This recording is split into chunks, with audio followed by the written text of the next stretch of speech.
미국 드라마 스몰빌에 출연했던 여배우 앨리슨 맥이 여성들을 성노예로 삼은 광신도 집단 넥시움 사건에 연루돼 징역형을 선고받았습니다.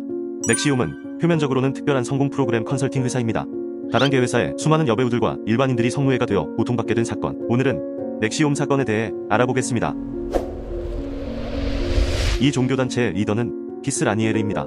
넥시움의 표면적 목표는 특별한 성공 프로그램으로 1998년 설립되었으며 16,000명 이상의 사람들이 이 단체를 거쳐갔다고 합니다. 이곳은 다단계 형태를 가지고 있기 때문에 소속된 사람들이 다른 사람들을 포섭하는 방법으로 커졌습니다. 메일로 접근한 뒤 불법적 성관계 유도 등을 하였습니다. 단체에 많은 유명인들이 소속되어 있었기에 어떠한 활동을 하는지 몰랐던 일반인들의 참여도가 매우 높았습니다. 여성들 중 많은 이들이 키스 라니에르의 성적인 대상으로 이용되었으며 알려진 바에 따르면 그 주변엔 항상 15에서 20명의 여성들이 돌아가며 그에게 이용당했다고 합니다. 그가 도박을 할 때 대동되거나 비밀 장소에서 권력 있는 남성들에게 성노예 활동을 하게 하여 높은 소득을 올렸습니다. 그 외에도 소속인들에게 재산이나 비용 등을 내도록 유도하였기 때문에 시간이 지날수록 매우 큰 부와 힘을 축적하게 되었습니다. 키스 라니에르는 자칭 전지전능한 천재라고 자신을 포장한 남자입니다. 덕분에 달라이라마도 속인 적이 있습니다. 달라이라마는 티베트 불교의 지도자이자 티베트 망명 정부의 국가원수입니다. 달라이라마까지 속여버린 그는 점점 대담해져 여성뿐 아니라 권력가들까지 포섭하기 시작했는데 남자들의 경우 재계의 유명 그룹 회장 등을 포섭하였습니다. 신도수가 상당히 많았기 때문에 앨리슨 맥 외에도 수많은 연예인이 연루되어 있었는데 미국 드라마 하이파이브의 여배우 그레이스 박, 배틀리카 갤럭시아의 여배우 니키 클라인 등이 있습니다. 그레이스 박은 배틀스타 갤럭티카의 샤론 발레리로 인지도를 올리기 시작했습니다. 2007년에는 미국 한인사회를 배경으로 한 한미합작 영화 웨스트 32번가에서 처음 장편 영화의 주연으로 캐스팅되었는데 영화는 흥행하지 못했습니다. 이후 드라마 더 클리너와 더 보더 등에 출연했고 2010년부터 2017년까지 하와이를 배경으로 한 인기 범죄 수사극 하와이 파이브의 주연으로 출연했습니다.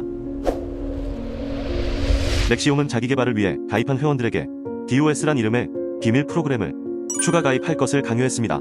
DOS 프로그램에 가입한 여성들은 입문식이라는 것을 진행하였는데 이 입문식은 라니에르에게 충성을 맹세하는 의식으로 나체 상태로 눈을 가리고 원형으로 서서 진행되었습니다. 이 입문식을 거친 여성은 비밀리에 관리되며 라니에르의 이니셜을 몸에 새기고 성노예가 되었으며 몸매 관리를 목적으로 굶기기도 하였습니다. 특히 피해자 중에는 미성년자도 있었는데 이들을 이용한 미성년자 포르노물까지 제작한 것으로 알려졌습니다. 미 연방수사국은 라니에르의 가택과 넥시움 사무실을 압수수색하였는데 라니에르의 PC에서 성노예 여성 회원과 성관계하는 영상이 발견되었습니다. 라니에르는 자신의 성적 욕망을 충족하고 피해자들을 대상으로 거대한 지배력을 행사하기 위해 종교단체 넥시움을 설립했습니다. 키스 라니에르는 여성들을 성노예로 부릴 뿐 아니라 성고문과 세뇌, 착취 등을 하며 많은 피해자들에게 고통을 안겨주었습니다. 또한 그는 성노예 피해자의 스케줄, 식사, 외출 장소와 요제 상대 등을 관리하고 있었다고 합니다. 라니에르는 한 가정의 세 자매와 성관계를 가진 적이 있습니다. 세 자매와 성관계를 갖기 위해 자매간을 이간질시키는 행위도 서슴지 않았습니다. 자매 중 한 명이 다른 남성과 교제를 시작하자 2년 동안 감금을 한 적도 있습니다.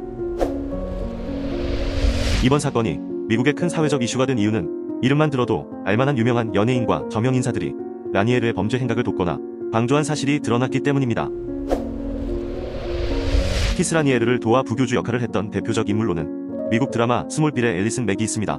미국 드라마를 많이 보시는 분들이라면 잘 아실 만한 유명 배우입니다.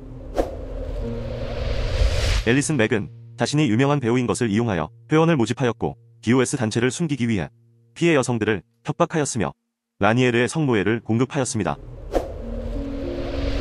동료 여배우들까지 포섭하기 위해 안간힘을 썼던 그녀는 해리포터의 헤르미온느 역할로 잘 알려진 엠마 왓슨 또한 포교하기 위해 노력하였습니다. 다행인 것은 엠마 왓슨은 그녀의 트윗에 답변하지 않았고 포교 활동은 무산되었습니다. 또 한국인에게 잘 알려진 연예인으로 미국의 서바이벌 프로그램 아메리칸 아이돌 시즌1의 우승자 출신 켈리 클락슨에게도 포교 활동을 시도한 것으로 알려져 많은 팬들이 충격에 빠지기도 하였습니다. 여기저기 포교 활동을 열심히 하며 2인자가 된 앨리슨 맥. 앨리슨 맥은 처음부터 부교주는 아니었고 일반 성노예 회원으로 활동을 시작했습니다. 이후 라니에르의 신임을 받아 성노예 회원을 관리하는 관리자로 승격했고 지독할 정도로 열심히 활동하였습니다. 결국 성노예 여성 공급의 1등 공신이 되었으며 그로 인해 탈퇴한 회원들 사이에서는 호주 맥이라고 불렸습니다. 한때 넥시움에서 일했던 프랭크 팔로토의 증언에 따르면 그녀는 관리자 중에 한 명이고 관리자 중에 제일 잔인하고 무자비하다고 하였습니다. 세계적 위스키 제조업체 시그램의 상속녀 클레어 브롬프먼도 넥시움 사건에 연루돼 재판을 받고 있습니다. 시그램 창업자인 에드거 브롬프먼의 딸인 클레어 브롬프먼은 한화 2,200억 원 상당의 자산과 신탁금을 보유하고 있으며 공식 직업은 자선 사업가로 알려져 있습니다. 그런 그녀의 이면적인 모습이 밝혀지면서 미국 전역은 충격에 빠졌습니다.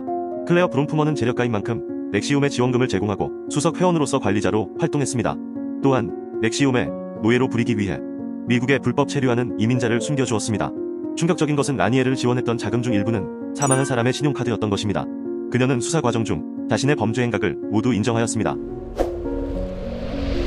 교주 키스 라니에르와 앨리슨 맥의 관계는 교주와 노예 겸 선도부장 정도의 위치라고 생각하면 되는데, 이 둘이 DOS라는 조직을 만들고 가짜 자기개발 프로그램을 만든 주동자들입니다. 이들이 조직한 DOS는 다미누스 옵시퀴어스 서로륨의 약자이며 주인님의 여자 노예라는 뜻입니다. 프로그램 그룹의 구성은 피라미드식이었습니다. 제1 꼭대기가 교주, 그 밑으로 부장급인 앨리슨과 그 외의 인사들, 그 밑에 노예 A, B, C와 같은 형태였습니다. 현재 구글에 렉시움을 검색하면 버젓이 성매매라고 소개되어 있습니다. 라니에르는 징역 120년형을 선고받고 수감 중입니다. 간부급 노예 앨리슨 맥은 징역 3년을 선고받아 콩밥 먹방 중입니다. 이들이 꼬리를 잡히지 않았더라면 얼마나 더 많은 피해자가 발생했을까요? 다시는 이 세상에 이런 정신나간 미친년놈들이 없기를 희망하며 오늘의 스토리 마치겠습니다. 느낌표였습니다. 감사합니다.